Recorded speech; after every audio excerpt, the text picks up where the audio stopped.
And welcome back, Dena Merriam with us here, and we'll take your calls as we talk about reincarnation. It is truly remarkable. What does the Catholic Church think about reincarnation, Dena? Well, I told you about a Christian theologian who called me, and we had that conversation. And then a few months later, I got a call from a Catholic priest that I've been working with in my interfaith work.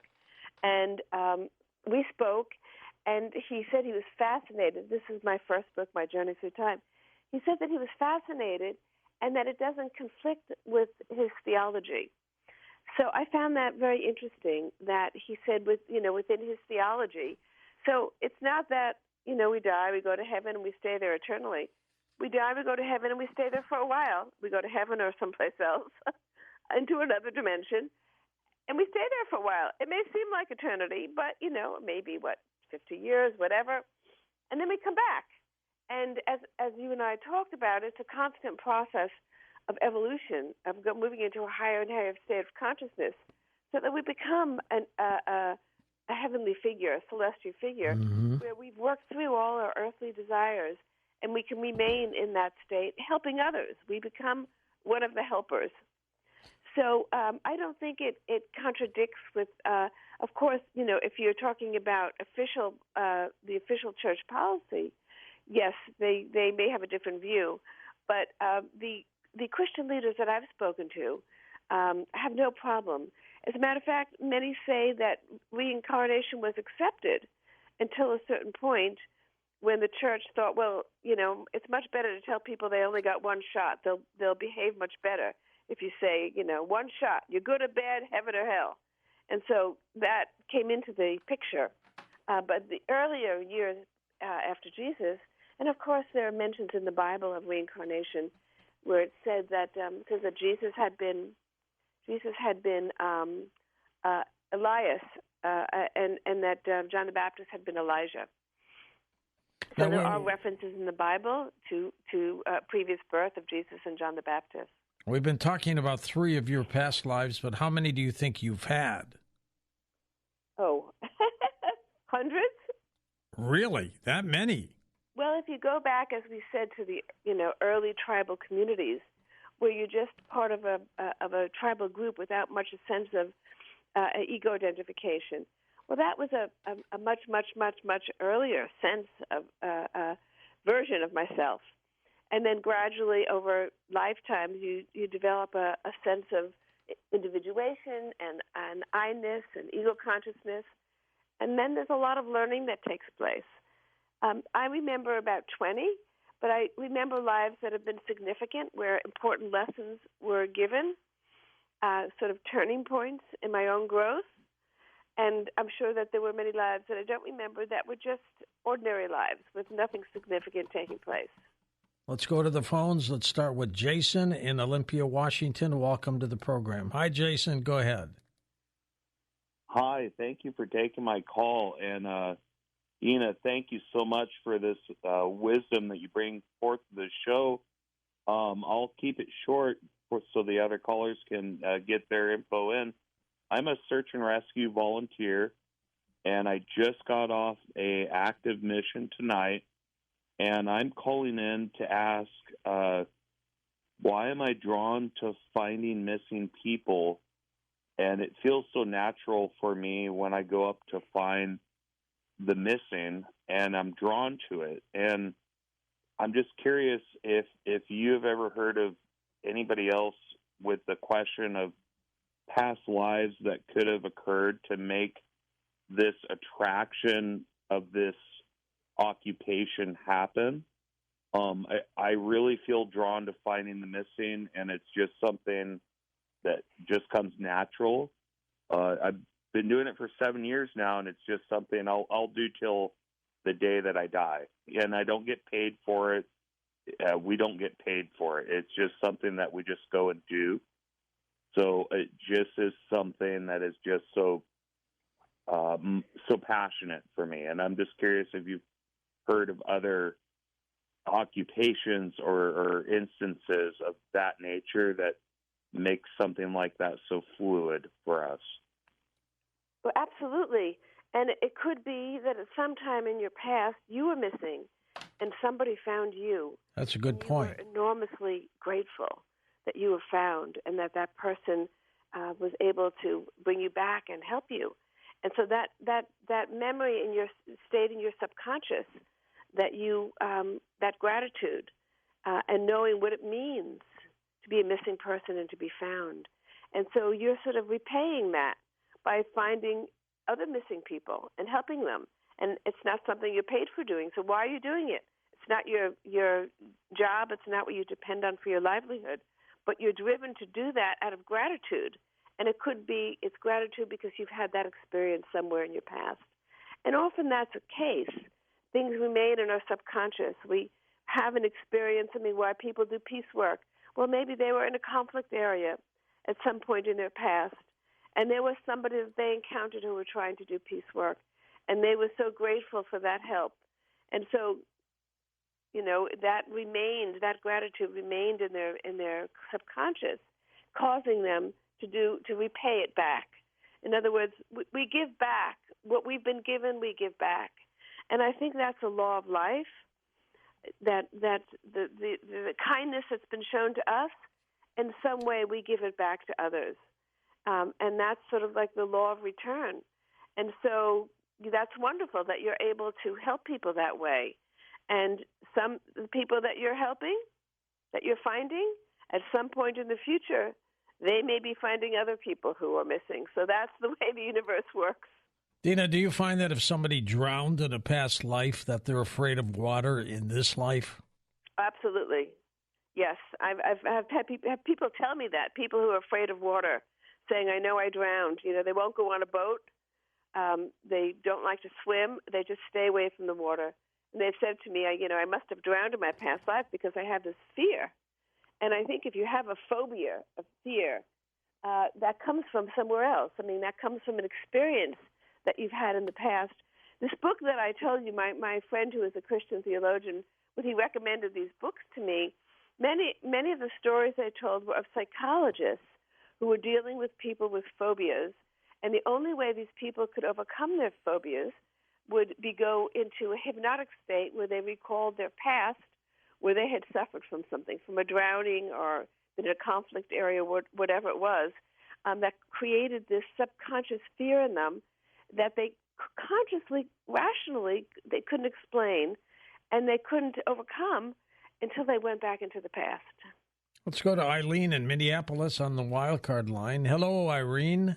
Oh, no, it's Eileen. Eileen, okay. And I was going to say that sometimes it's sort of an unconscious thing. I know that you have a connection to a past life because when I was a child, I was like 8 years old, I was getting a new pair of shoes for school, and there was this pair of shoes, and I saw them, and I had to have them. They had square toes, and they had a T-strap, and I said to my dad, I have to have these shoes.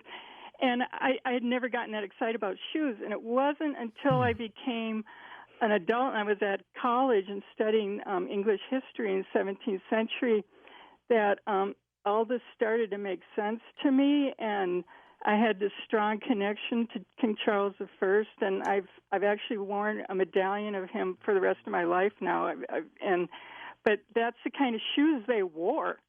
I mean, they look just like 17th century shoes. So I was going to just say sometimes we're attracted to certain things through our lives and we're not really understanding why, and then eventually maybe you do understand why. I think that's a common experience that people don't even think about. They're attracted to something without asking why. But that was a wonderful story, that the shoes, because that's a minor thing. You're attracted to a pair of shoes. But the shoes were different from ordinary shoes we wear today, and you found them in the past, which means that there's some unconscious memory of that life in an earlier time, earlier century. And I had that experience when my memories were first awakening. It was when I bought my house, and there was something about this house that kept reminding me of another house, and I began to have dreams of that other house. It was always the same house. And I realized it was a house of my childhood and my past birth that I was forced to leave because we had to leave Russia. But I kept having this dream. And then when my memories returned, the dream stopped. And so I think many of us get indications which we overlook. We're so busy with our current life, but these are little signs that we've been here before, not the first time around. Dena, do you look into the future? Well, it's funny you say that. I'm writing a book now about the future, 200 years in the future. And I can see my own future because I see the things that I've not been able to fulfill in my life, that I still have aspirations, and that I won't be able to fulfill. So I see where I'm going, what my next step in my own evolution is. But I'm sort of, I see a more positive future. And when I think of all the dystopian books out there, dystopian futures that people are writing about, and I say to myself, why are we creating this dystopian future for the human race? We should come together and create a better future. And so I think that there will be, disruptions because of climate change, climate instability, and various factors. But I see a brighter future 200 years from now. So, when we come back, I think things will be better than they are now. Well, that's good. That's indeed good. What about moles and things on your body that you have today? Does that represent something that happened to you in the past? I think that your physical appearance is somehow related. I don't know about the specifics about moles, but I think your physical appearance suited what you needed to do.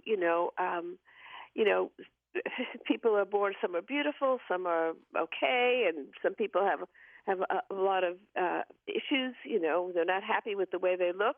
But we should know that we have all been very beautiful at one time. We've all been very rich at one time. We've all had beautiful relationships at one time, or will in the future. In our long journey, we get to experience it all, having a beautiful body, a healthy body, and in each life you get something different. And so when I realized that, I thought to myself, well, I didn't get the perfect marriage. I got divorced after 12 years of marriage and didn't remarry. But I know that I've had that in the past. And so it took away the need for it in this life, I think it's learning to be content with what you have, knowing that at some point you get everything that you need and you want. Let's go to Brendan in Austin, Texas. Welcome to the show. Hey, Brendan. Thank you, George and Dena. Can you hear me? Yep. Yes. Okay, excellent. The Bitcoin mining taking electricity is real. Kudos to that caller. Texas sells electricity to Colorado. That was earlier in the night, Dena. But I don't know if this is past or future. I had a dream whenever I was a little kid that it was a massive ship floating on the ocean, and it had these stabilizers on either side, like outriggers, to help with the storms or waves. And it wasn't until I got older that I understood the engineering aspects of having all these ships tied together in a long line that made like a floating city that we were all living on. And it didn't really seem optimal. It was kind of desperate, but we were making do with what we had. And it was like the oceans had risen and the land wasn't very hospitable. And there was these giant storms. But also, whenever I was a little kid, that was like in a dream state. But whenever I was a little kid, and also now as an adult, similar to you were saying, as a waking state, as I'm like at work, and whenever I was at school, I would have these flashes of like a World War II life, a lot of artillery and machine guns, and I've had these revelations, and sometimes it just continues to go. But I think the ETs work with some people to help them come back. I think that I have come back here to help fight for peace. I know that kind of sounds paradoxical, but this time I'm not going to go down the violent route. But I think that last time I had to protect women and children, and I was wondering your time in conflict zones, if you had any opinion or lessons on how violence impacts the soul, either in being a victim or enacting violence on others.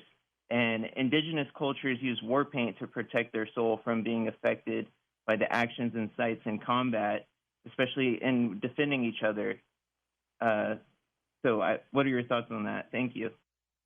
Well, it seems to me that, I think many of us lived through World War II, and I think that the scars of that are not fully healed, and there's a lot of unfinished karma resulting from that time. The Middle East situation, the situation in Ukraine and Russia, it's still, some of those emotions are still playing out. And so it sounds like that was those images that came into your mind were a past life recall. The images of the boat could have been of a much, much earlier time. I mean, there were other times of climate change when the glaciers melted thousands of years ago. The oceans rose 400 feet, and they say that that's when Atlantis sank. And so there were a lot of refugees going, escaping that. So it sounds like, I think in the earlier part of one's life, in the first few decades of life, a lot of the images one sees from the past. As you get older and reach the latter stage of life, you begin seeing the future because you've worked through a lot of the things that you've come to work through, and you're setting the blueprint for your future. You're setting the foundation for the future. So, maybe because you lived through World War II, and maybe you were defending women and children, and that led to your desire to be a peacemaker, which is really important. I mean, even those of us who are sitting at home far away from areas of conflict, you can still do a lot just by sending out peaceful vibrations to those areas. We've got to resolve this karma that's been with us that led to World War II and that's still unresolved. And I think all of us have a part to play in that, even those of us who are far away. Just by, if you have a spiritual practice, whether it's prayer or meditation or just sitting quietly, just sending, that's how you become a peacemaker. Even if you can't actually sit in a circle with people, you can send them vibrations of healing, because a lot of healing needs to take place, so much healing. I mean, there's so much suffering in these conflict areas now that you just wonder, so much, we need a lot of peacemakers, and we all have to become that. What about reincarnation from other planets? Is that doable? People have asked me that, and people have asked me about reincarnation from other planets, and I'm sure that exists. I don't have a memory of another planet, but I know people who do. As a matter of fact, the Catholic priest that I was mentioning earlier has a fascination with extraterrestrial life, and he feels that he lived on another planet. And I think, science is at a breakthrough in many levels. I think it's going to penetrate this understanding of death, create a new understanding that we move into another dimension, that we live in a multidimensional universe. I think they're going to also accept that there's life on many planets. And I think, if you look into the future, there's a diminishment of the human population. The demographers already know this, and I see as I look 200 years ahead, human population will be smaller. And some of it is people having fewer children. I mean, it's already happening in China, Korea, and Japan. The couples choosing not to have children or just to have one child. Fertility is way down because of environmental factors. And then there are the natural things, and, there'll be some climate upheavals. And I think that will be much better for the Earth to have a smaller human population. Indeed. Dena, we're going to take a quick break and come back and take final calls in a moment on Coast to Coast AM. And welcome back. Dena Merriam with us, George Norrie with us. Dena, what do you think is the most compelling aspect of your new book, To Dance with the Dakinas? Well, I think seeing how one life affects the next. I go through 3 different lives, and it shows how relationships that were not fulfilled in one life gets fulfilled in the next life. So I think seeing the connection, knowing that nothing is arbitrary, that it's all interconnected, I think to me, that's the most interesting aspect. It is dramatic, isn't it? Yeah. Now, what techniques can you give people to do some meditation to try to pick up their own past lives? I think paying attention to your dreams, paying attention to, like One woman earlier said it was a type of shoe that she was so drawn to. These are little clues. And I think if you have children, listening to things that they say when they're young can give you hints about where they've come from, which can be helpful in helping them determine their current life and what they've come into life to do. We want to be guides for our children. So I think a lot of these are clues, and I think if we look as we get older and we look at our current life and see things that we would like to do, I often say to friends, okay, so what weren't you able to do in this life that you would like to do in the future? And everybody's got an answer to that. Everybody, because we can't accomplish everything in the short lifespan that we have. So everybody's got an answer to that. If somebody were a serial killer in this life, what were they in a past life, for crying out loud? But they might have been, yeah, exactly. That I think about that a lot. Could they have been killed and filled with rage and anger? I mean, until you can see the whole picture, you really can't understand what drives people. Were they mistreated? Very badly treated, abandoned? Not given any love? Didn't experience. I mean, clearly there's something like that, either in this life or their previous birth, where they were deprived of love and felt themselves a victim and just were filled with anger toward the world. Let's go to final calls. Let's go to Lisa in Knoxville, Tennessee. First-time caller. Hi, Elisa. Hi, George. How are you? Great to have you with us. Go ahead. Yeah, awesome. First of all, I want to say thank you guys. I love you guys' perspective. It's awesome. It's nice to know that there's people out there that have the same perspective as me. Can you hear me? Yep. Okay. Well, anyways, I was going to say earlier about what Dena was talking about. So, like, back in the day, one of my family members, I grew up Christian, one of my family members said that she was Buddhist.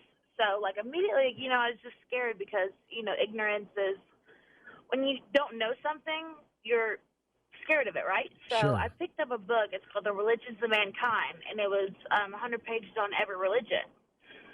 So I learned a lot about every religion and how they all kind of tie in. I mean, there's certain things that tie into Christianity, absolutely. And I was just curious of y'all's opinion on that. Let's take it away, Dena. What was the question?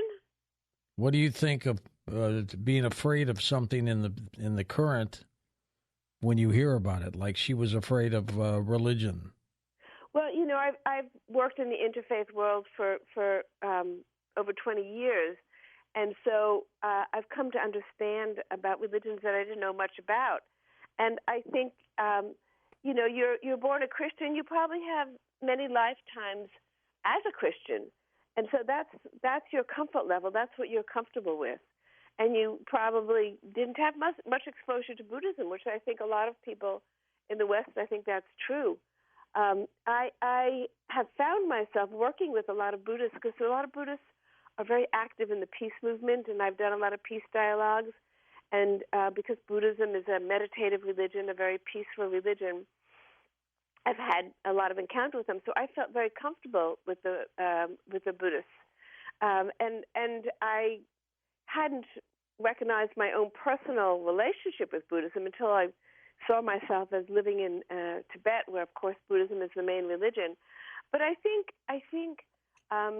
If we can acknowledge that we have been all races, we've been all religions at some point in time, maybe not recently, but at some point in time, I think then we can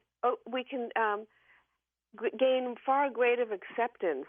And I think that as a world community, in order for us to have peace, we have to have great acceptance of all religions and all ethnicities and realize that we're all in this life together. We may not fully understand another religion, but we can appreciate that there's a lot of common features about all the religions. They all teach compassion and love and service. They may have different languages. I've had many discussions with Buddhists about what we call God, because I definitely believe in God, and the Buddhists claim that they don't. But I've realized it's a matter of language. They have another word for that. They don't conceive of that divine reality in the same way as we do in the West. But it doesn't mean that they don't believe in that cosmic reality, that divine reality. So I found that language is often a problem when religions are trying to talk to each other. But if you get beyond that and can see that really we're talking about the same thing. Let's go to Louise in Louisville, Kentucky. You're going to hear an interesting story here. She lives. Hi, Louise. Yes, George, I am still very much alive. In the previous lifetime, I was Cleopatra, and Julius Caesar was Muhammad Ali. And Julius Caesar, I had one son, and I call it a miscarriage after Julius Caesar was murdered, and I was on my way back to Alexander. I lost the second baby. With Mark Antony, in this lifetime, he was Mark Antony with the same name. I don't give his last name, but I had 3 children by him. But in this lifetime, both Muhammad Ali and Mark Antony have had significant places in my life. I was Muhammad Ali's first girlfriend in this lifetime, and I was the first girl that he married. I mean, kissed, not married. He married other women. You wanted him to marry you. No, I didn't, because I didn't want to marry a boxer. But when I was in Chicago, in Elijah Muhammad's house, Muhammad came to dinner. And when he saw me, he was so happy to see me because he hadn't seen me in a long time. And he asked if I was married because that was when he wanted to get with me again. But I told him another person had been selected for me. But I've had an interesting life, and I loved it. Well, when you dated Muhammad Ali, was he Cassius Clay at the time or Muhammad Ali? He was Cassius Clay. See, we were only 13 and 14 years old. I was the first girl he invited to go to the movies to see King Kong. 13 years old? Too young to be kissed. My mother, he told me to ask if I could go to the movies. My mother said, no, Wendell, I think you're too young to date. Okay, so what would your question be for Dena? Oh, I just wanted her to know that, I love reincarnation. All right. Not really a question there, Dena, just an observation. Go ahead. An observation, a very interesting story. Thank you for sharing. Joe, Long Island, New York. Hey, Joseph, go ahead. I have 2 questions for Dena. Second on psychology. The first question would be, you're talking you meditate an hour a day. Do you think it's easier to wait for an image to pop up in a meditation or to incubate a dream?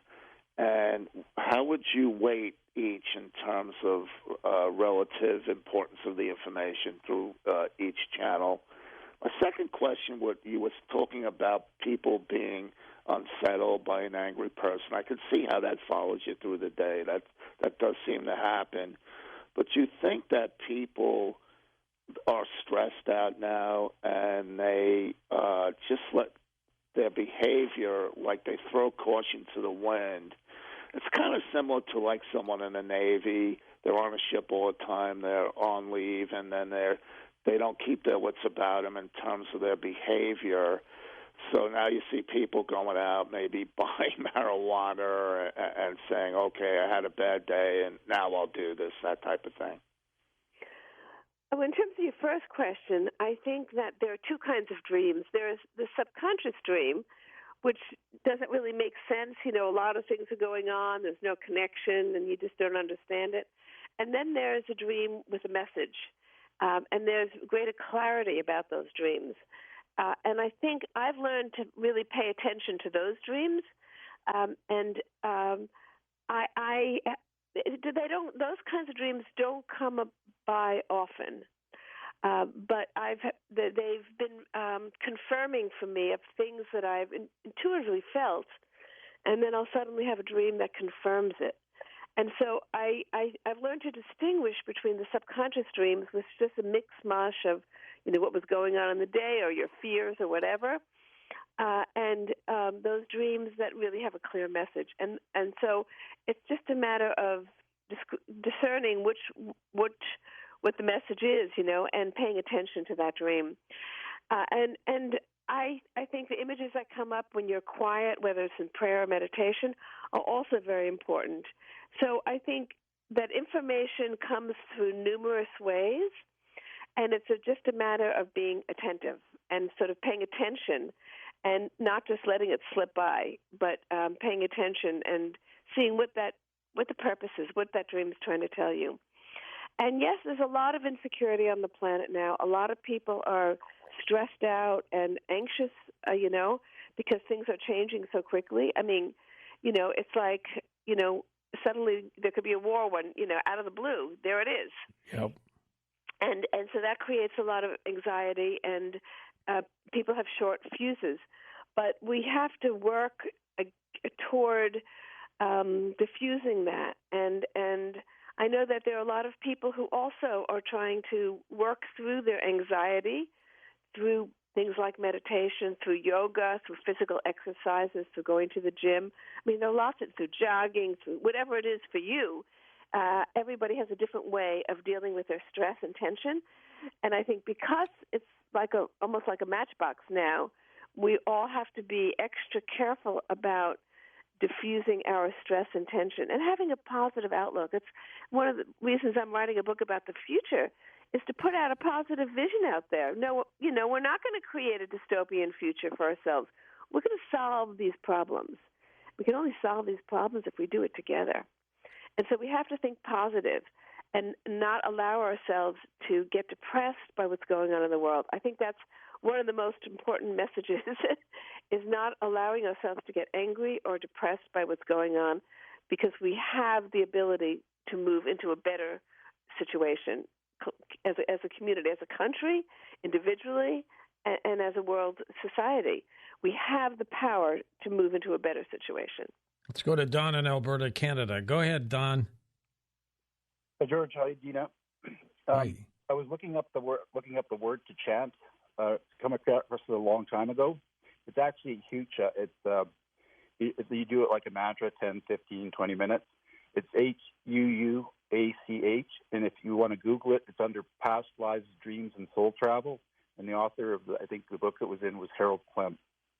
Anyway, my question is George had a guest on a long time ago, and they said, some people refer to Earth as a prison planet because we get trapped in the magnetic fields, and this one lady believed that there's a soul catcher on the backside of the planet.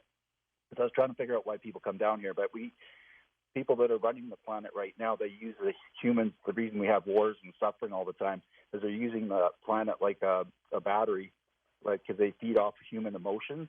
And I was just wondering, and the other thing I was going to ask about is I think love's kind of overrated sometimes. It makes people do crazy things.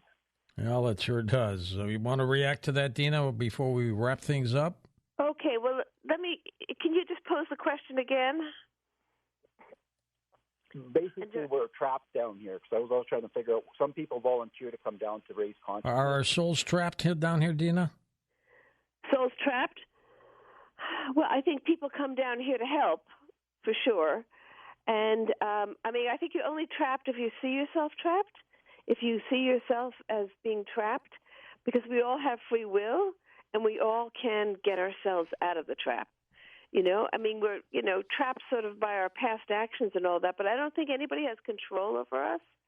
I think that of course, if you're not a thoughtful person, you can allow yourself to be, swayed. Even these cult leaders control people's minds. So it's true that there are people who can come under mind control if you're not a strong person. But you better be a strong person indeed. Dena, we're out of time. Thank you. You did a great job. For Dan Galante, Tom Danheiser, Lisa Lyon, Lex Lonehood, Sean Ladouceur, Stephanie Smith, Chris Burrows, Tim Banal, George Knapp, and Ian Punnett, I'm George Norrie, somewhere out there on Coast to Coast AM. We'll see you on our next edition. Until then, be safe, everyone.